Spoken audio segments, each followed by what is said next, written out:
L'objectif des rencontres, c'est de donner un visage humain à toutes les relations partenariales qu'on met en place depuis 2004 et concrétiser cette communauté, voire ce collectif, mais qui s'est formé naturellement. C'était au départ, les rencontres sont nées de là, c'est-à-dire qu'on a mené une enquête de satisfaction l'été dernier, en 2010, et puis on a identifié parmi les attentes de nos partenaires l'envie d'être mis en réseau, de se voir en fait. CO2 Solidaire, c'est le GRS. Et donc s'associer à CO2 Solidaire, c'est s'associer au GRS. Et c'est important que nos partenaires sachent en fait où va leur argent. Ils ne sont pas là que pour faire un chèque, ils sont là pour comprendre quels sont les enjeux humains et climatiques sur le terrain. Et je crois que les interventions des chargés de mission vont leur apporter ces infos-là.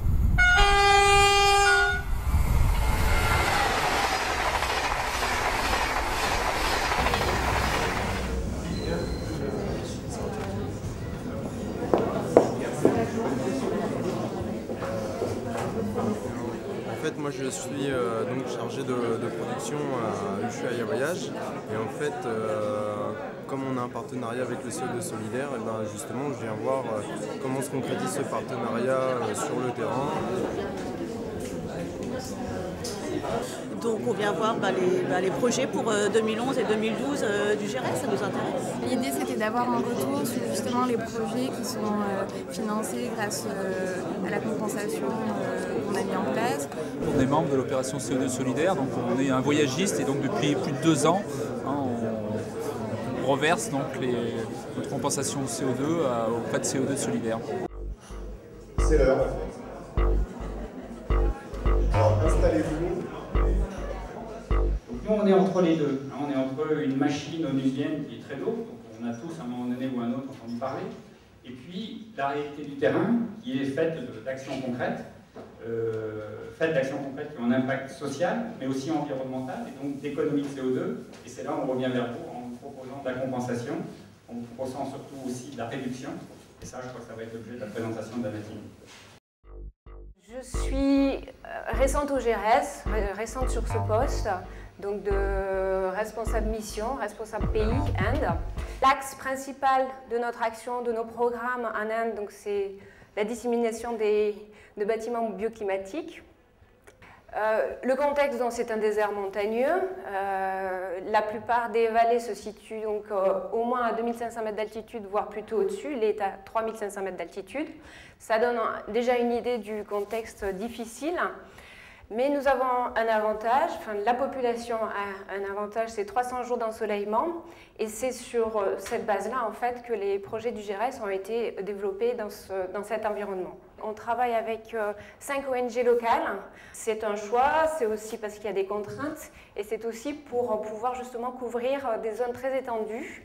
Donc le GRS en fait fait bénéficier de son expertise technique qui est basée sur une longue expérience dans la zone en développant l'architecture solaire passive.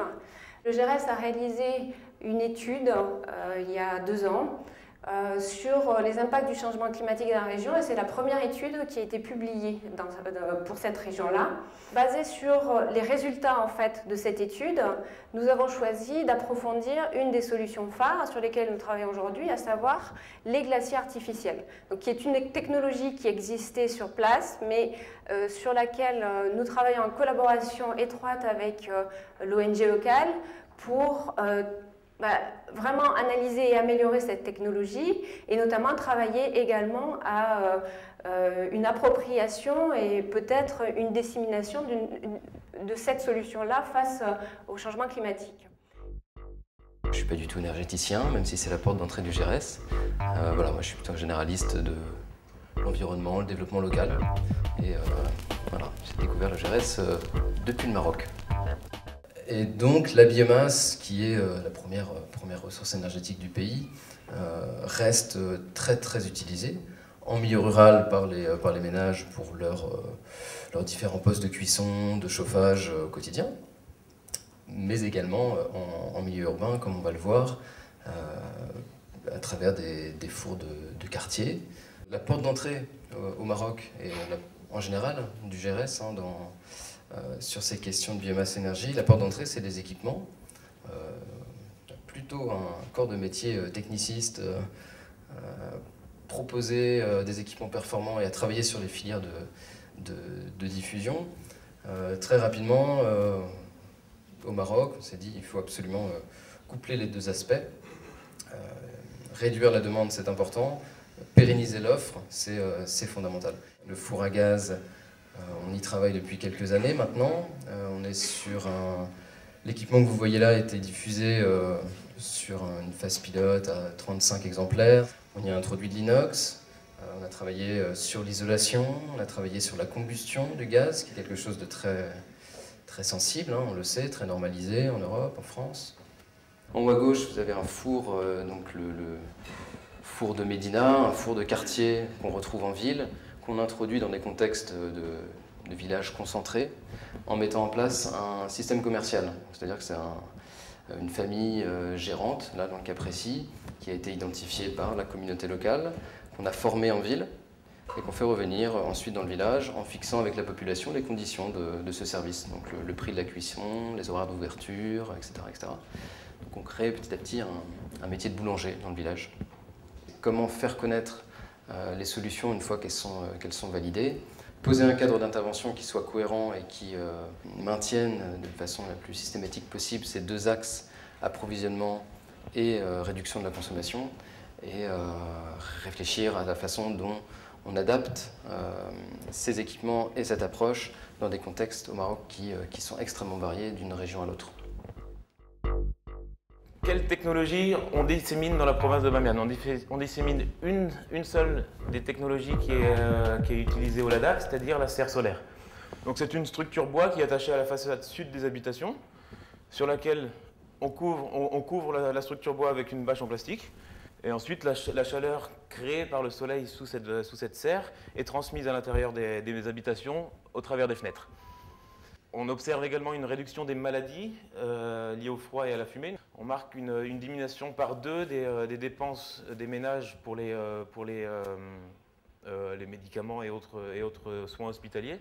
La serre crée également une pièce supplémentaire pour tout un tas d'activités, notamment les tâches quotidiennes des femmes. Et grâce à la serre, ça fait encore une fois un espace chaud avec de l'eau chaude à disposition. Et donc les enfants, on multiplie par 2 la fréquence de bain des enfants. Ça crée également un endroit supplémentaire pour des activités sociales. Donc notre but, c'est que la population se l'approprie. Donc nous travaillons sur la population. Au début, il faut qu'on arrive à générer la demande. On communique sur l'outil et sur ses avantages on construit des démonstrations dans des endroits stratégiques ou dans des endroits communautaires comme des mosquées. Et ensuite, nous passons à une phase de dissémination. Donc phase de dissémination, ce sont les artisans qui ont été formés qui construisent. Une fois qu'on a fait la communication, la population est au courant. Elle sait comment marche le projet, elle sait qu'est-ce qu'une serre.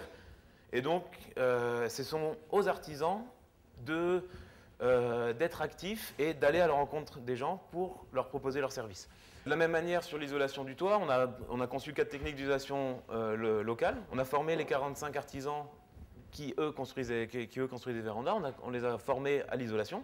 En ce moment, on est en phase de test de ces isolations pour voir, encore une fois, l'acceptance des populations, pour voir les résultats techniques. Et donc au printemps, on va avoir vu les résultats de cet hiver et en fonction des résultats, on va intégrer une ou plusieurs des techniques testées dans le concept de maison solaire passive. Merci pour votre attention.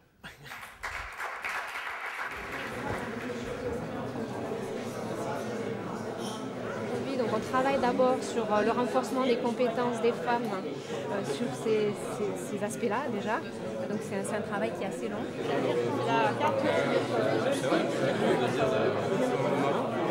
J'ai eu l'occasion d'échanger avec différentes personnes, notamment celle qui représente le porteur de projet que nous on soutient, celui de l'Himalaya indien. Donc après avoir échangé, avoir écouté tout ce que les intervenants ont dit, on est plutôt satisfaits de la journée et oui, on en redemande pour les années suivantes. Aujourd'hui c'était très intéressant parce qu'on a pu vraiment voir les différents projets du GRS, se rendre mieux compte aussi des liens entre les projets de développement et la finance carbone. Donc ça c'est très intéressant de voir qu'il y a une réalité derrière la finance carbone, qu'il y a des réels projets derrière et je pense que voilà, il faut que ça se développe de plus en plus.